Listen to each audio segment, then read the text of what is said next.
Je voudrais vous montrer aujourd'hui comment le lâcher-prise et la confiance a priori permettent d'élargir le champ des possibles pour la personne et pour l'organisation. Alors je vais plus spécifiquement vous parler d'une organisation vivante.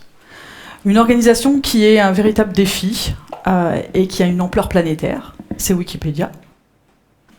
Vous le connaissez tous, j'espère que vous êtes aussi parmi les 500 millions d'utilisateurs qui fréquentent le site tous les mois et qui aujourd'hui font que ce site est devenu le 5e site le plus visité au monde.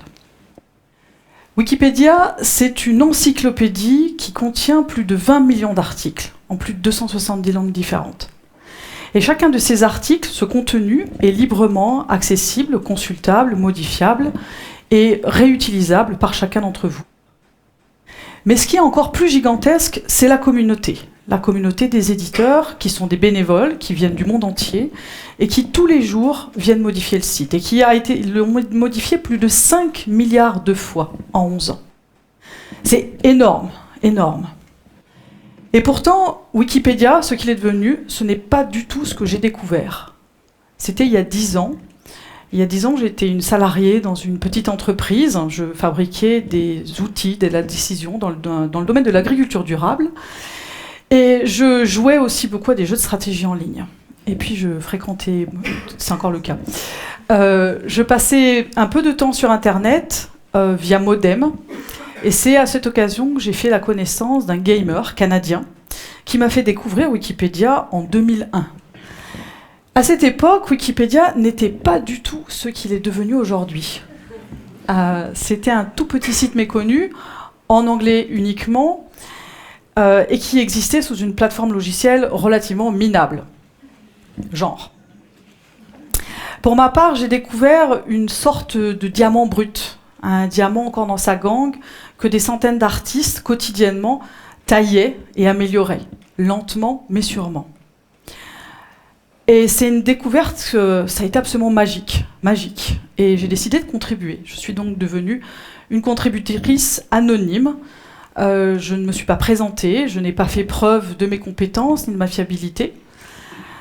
Personne ne me l'a demandé, on m'a fait confiance a priori, et moi j'ai fait confiance aux autres de la même façon. Et puis très rapidement, les versions françaises, allemandes, espagnoles ont commencé à se développer. Et puis très vite, une question s'est posée. Ces versions internationales mineures, c'est-à-dire le français, l'espagnol, l'allemand, ont-elles vraiment des raisons d'exister ? Ne pourrait-on pas se contenter de l'anglais ? Ou ne pourrait-on pas tout simplement attendre que l'anglais soit terminé et le traduire ? Alors à cette époque-là, mon sang n'a fait qu'un tour. J'estimais absolument indispensable que les articles de Wikipédia soient dans la langue la plus compréhensible de tous, leur langue maternelle. Et puis j'estimais tout aussi indispensable que les contributeurs de Wikipédia soient des gens qui viennent du monde entier, de toutes les cultures. Et l'enjeu, ce qui se passait à cette époque sur Wikipédia, c'était un petit peu ce qui se passait dans la vie offline. C'était le débat sur les langues. Et c'était un débat, le débat de, je dirais, la standardisation des cultures. Et moi, ce débat-là, j'avais vraiment envie de m'y impliquer. Et donc, quand la fondation Wikimedia s'est créée, en 2003, c'était une organisation de droit américain, et j'ai décidé d'en faire partie. J'avais envie de peser dans la gouvernance globale du système. En fait, à l'époque, je rêvais d'une organisation internationale, décentralisée, qui serait un support pour les projets, pour Wikipédia, mais qui ne serait pas une autorité pour les rédacteurs. Je soutiens complètement le principe de subsidiarité. C'est l'idée selon laquelle la responsabilité d'une action doit être prise en charge par la plus petite entité possible capable de la prendre en charge. Alors en 2004, je me présente au conseil d'administration de la Fondation. Je suis élue par la communauté des rédacteurs. Et en 2006, je suis nommée présidente de cette même fondation. Et puis tout au long de cette période, je suis restée malgré tout une contributrice comme les autres. Et c'est un peu ce double regard que je voudrais partager avec vous aujourd'hui. Wikipédia, ça a été une série de choix qui nous ont été imposés. Et ça ne s'est pas fait forcément dans la douceur. Par exemple, même au moment de la naissance, Wikipédia ne s'est pas fait par hasard. Le 5e site le plus visité au monde est né d'une contrainte, le manque d'argent. À l'origine, Jimmy Wales avait décidé de créer une encyclopédie qui serait rédigée par des experts. Le problème, c'est qu'il manquait d'argent, il n'avait pas moyen de les payer. Et donc, à côté de Wikipédia, à côté de Nupedia, il a créé un site qui était un site brouillon, qui était une espèce d'intranet public, un site ouvert à tous, ouvert aux amateurs. C'était Wikipédia. Donc, première leçon, dans des situations de contraintes financières, il y a des possibilités, il y a des solutions telles que le collectif et le bénévolat. Et finalement, en laissant tomber le concept des experts et en acceptant de céder la responsabilité du site aux amateurs, Jimmy a découvert, bien malgré lui, le lâcher-prise. Mais on a été beaucoup plus loin que ça. Les contraintes financières nous ont forcés à innover. Le problème est que pendant plusieurs années, la Fondation Wikimedia a vraiment manqué d'argent. Vraiment, vraiment manqué d'argent. Et donc nous avons confié les tâches de la Fondation à des amateurs, aux bénévoles. Et qu'est-ce que nous avons appris?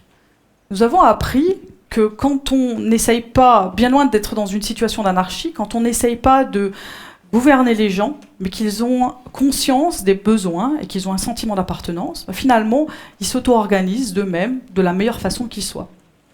Alors, on n'est pas dans le monde des bisounours, ça ne marche pas tout le temps.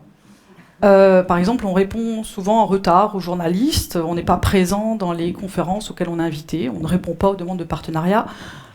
Mais finalement, est-ce que c'est si grave? Pas tellement. Au-delà de la contrainte, on a rencontré le conflit. Le conflit fait partie de la vie quotidienne de Wikipédia.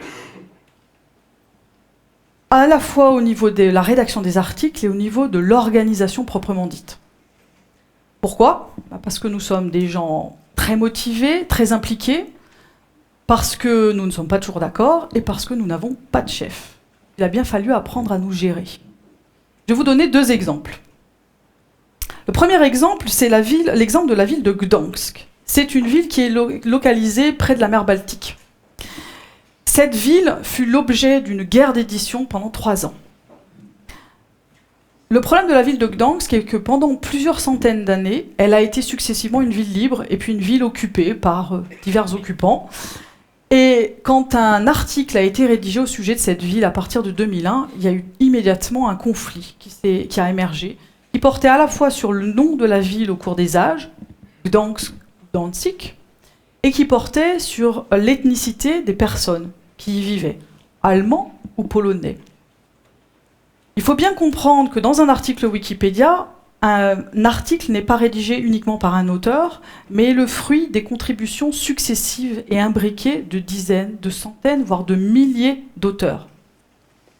Et donc à partir de 2003, l'article de Gdansk, qui s'est littéralement enfoncé dans une guerre d'édition, qui est resté célèbre chez nous à la fois par sa durée, par le nombre de personnes impliquées, par la création des règles de fonctionnement, de comportement qu'elle a suscité, et puis par la résolution finale, par l'accord qui a été atteint en 2005 et qui résultait d'un débat de plus de 8000 mots et de 657 votes émis par 80 personnes.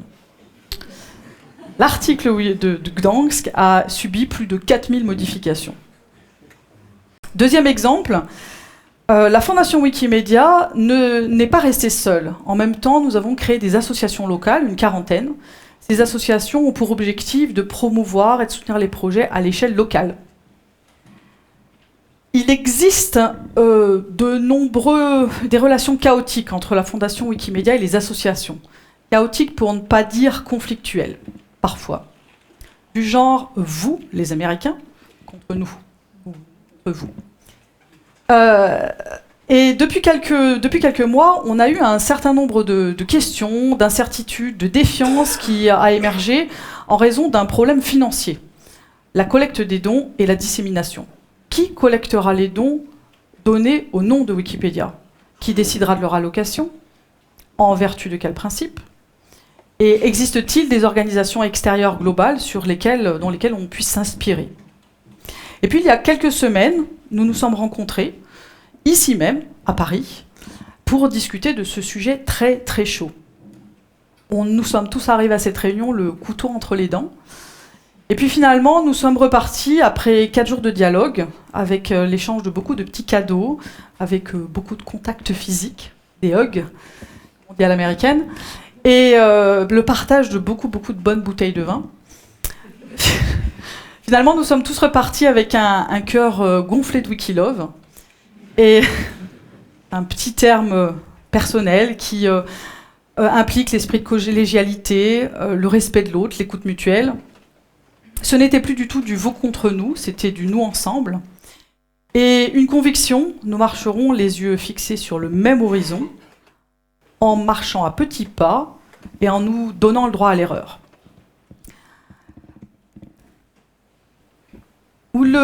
L'histoire de Wikipédia est jalonnée de contraintes et de conflits, d'émulation et de désirs. La vie quotidienne est un fonctionnement totalement chaotique. Et pour cela, pour résister à cela, la seule solution, finalement, c'est de lâcher prise. Alors nous pratiquons beaucoup le non-agir. Le non-agir ne veut pas dire être passif. Cela veut dire, finalement, accepter le laisser-faire, de laisser faire les choses lorsque les choses vont finalement plutôt dans le bon sens. Et au contraire, réagir avec beaucoup de bruit, voire violemment, lorsque les choses ne vont pas dans la même direction. Nous avons tendance à, je dirais, épouser les circonstances plutôt que de chercher à les modéliser.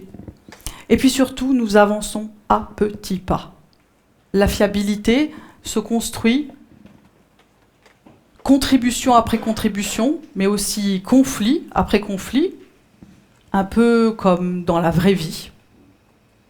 La Wikipédia d'hier est le résultat d'un hasard, issu de circonstances plutôt favorables.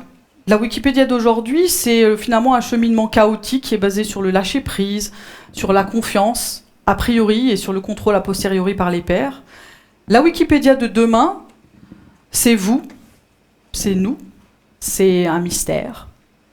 Et finalement, de toutes ces années, ces 10 années extrêmement chaotiques et extrêmement déjantées, j'ai appris quelque chose. J'ai appris la confiance, ou plutôt une certaine vision de la confiance.